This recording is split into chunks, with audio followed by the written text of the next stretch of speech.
Many of us like to think that we are completely fair, ethical, and impartial human beings. We believe that we're rational decision makers, that we view the world through an objective lens, and that the conclusions that we draw about those around us are entirely logical and evidence-based. Unfortunately, the brain doesn't quite work like that. As humans, we are all susceptible to this thing called bias, which refers to an unconscious and irrational preference or prejudice towards an individual or group. Factors such as our upbringing, our culture, our socialization experience, our exposure to certain groups, who our friends are and were, and media influences can all affect how we think and feel about certain types of people. For example, we tend to favor those who are similar to us in regards to our backgrounds, interests, and beliefs, which can lead to biases in things such as performance ratings and relationships. Now, just because you may be biased and perhaps have negative views towards groups that you don't associate with, doesn't mean that you're a terrible person. In fact, most biases don't come from a place of bad intent. Instead, they usually reflect this deep-seated unconscious response, which has been formed in our brains through years of different influences, which we have very little control over. So, why do we have biases? You can think of the brain as a highly powerful yet somewhat lazy structure, in that it's constantly on the lookout for mental shortcuts in order to conserve energy. A good example of this is our use of stereotypes, where we make assumptions about a person based on which social group they belong to. Now, on the one hand, this mental shortcut allows us to simplify our social world and reduce the amount of mental processing required when we meet new people, which our lazy brain appreciates. Though, on the other hand, this can often lead to inaccuracies and errors in judgment. So my point here is that biases aren't all bad. In fact, they can often be quite helpful in 1. Allowing us to make quick decisions, and 2. Minimizing mental effort and conserving energy. However, on the other hand, biases can be unhelpful in that 1. Biased views are not based on scientific fact or objective evidence. 2. They may result in false assumptions and blind spots. And 3. Biased views may lead to missed opportunities in that they can cause people to overlook great ideas and undermine individual potential. So, how do we stop biases from impacting our decision making? The first step in reducing our level of bias is to develop self-awareness and become more conscious of what our biases actually are, i.e. to make the unconscious conscious. The research suggests that just becoming aware of your biases is enough to reduce their impact on your behavior. So, to assist you with your self-awareness endeavor, let's go through some of the most common biases so that you know what to look out for. Firstly, there's confirmation bias, which is the tendency for people to seek out information which confirms their existing beliefs, whilst giving less attention to alternative possibilities. In other words, we see what we want to see. For example, if you believe that one of your colleagues is wildly incompetent, for whatever reason, you're going to be on the lookout for evidence to support that belief. You'll pay extra attention to the tasks they've failed, the negative feedback they've gotten from other staff, and the deadlines they failed to meet, whilst paying much less attention to the things that they've actually done well. And in doing so, your negative beliefs towards this individual will continue to be reinforced and maintained, even if they were to start to demonstrate improvement. Similarly, if there's someone that you see in a very positive light, perhaps someone that you look up to as a role model or a mentor, your attention will be focused primarily on their strengths, and you'll become less observant of their flaws. Secondly, there's the halo effect. Now, this is where we form an overall impression of someone based on one characteristic. So if someone has one positive attribute, for example, physical attractiveness, we are much more likely to rate them positively in other domains which may be entirely unrelated, such as intelligence, kindness, trustworthiness, and leadership. Have you ever been inclined to take diet and exercise advice from a celebrity over a trained professional? This is because the positive characteristics of these celebrities, whether it's a talent, popularity, being ridiculously good-looking, etc., start to generalize, and soon everything that they do or stand by will be seen in a positive light.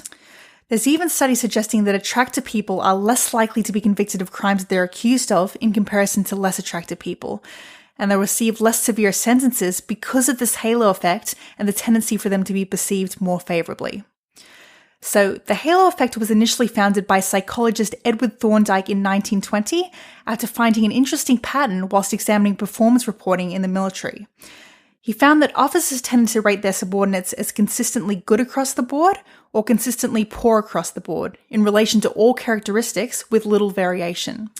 If a soldier had one positive trait, such as good leadership or communication, the reporting officer was much more likely to perceive their other characteristics as positive as well, and vice versa for a soldier who presented with a negative trait. As you can clearly see, the halo effect can have a profound impact on how we perceive other people and can lead to errors in judgment and a lack of objectivity when it comes to things like recruitment, performance evaluations, marketing, and relationships. Next, there's availability bias, which suggests that the more available and accessible something is in your mind, the more likely you are to use it to form your beliefs and opinions. For example, which job do you think is more dangerous? Being a police officer or being a logger, i.e. someone who cuts down trees for a living? So, since we are regularly exposed to dangerous police work and shootings through the media and TV shows, and those images are more easily available to us, most of us will be more inclined to answer with police officer. Though, in reality, the stats actually show that loggers are much more likely to die on the job than cops. So, what is it that makes information more available and easily accessible? Firstly, there's recency.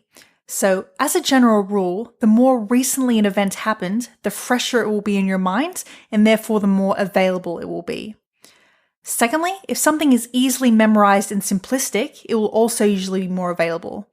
And thirdly, anything that's had a significant emotional impact on us, such as a trauma, will also be more available. Now, it's worth mentioning here that our memories and this availability bias can have a profound impact on how we view other people, and even things such as first names can carry bias.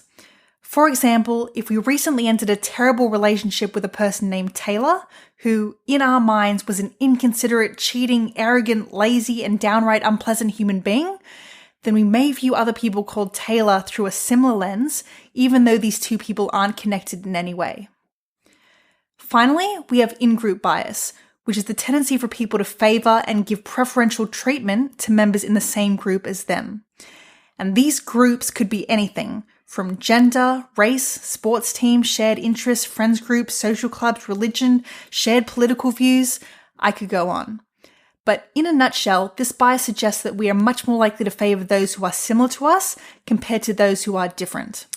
Now, the research suggests that this bias will show up even when we are randomly allocated to a particular group, and our tendency to favour in-group members can lead us to treat out-group members unfairly and have a different perception of the same behaviour depending on which group the individual belongs to. Some of us may even feel justified in committing immoral actions provided that they benefit the group.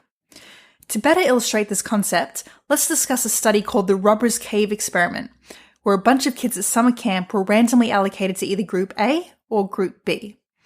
Now, although these groups were entirely randomized and meaningless, almost instantly the boys spoke negatively about the other group and became hostile towards them.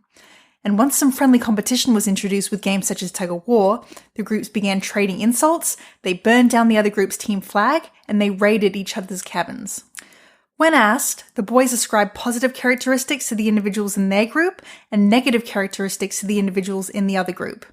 And over time, the bonds between group members strengthened and the conflict and hostility between groups intensified.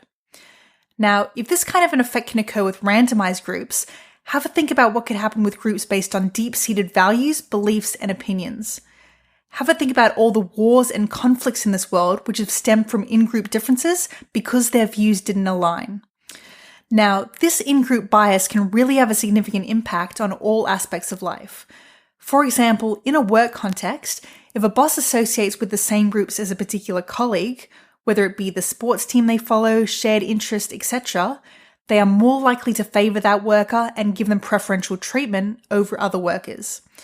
Now, keep in mind that most biases are unintentional and subconscious, meaning that this hypothetical boss may be completely oblivious to how he is behaving. Most of us will not consciously decide to favour those who are similar to us or that share group membership.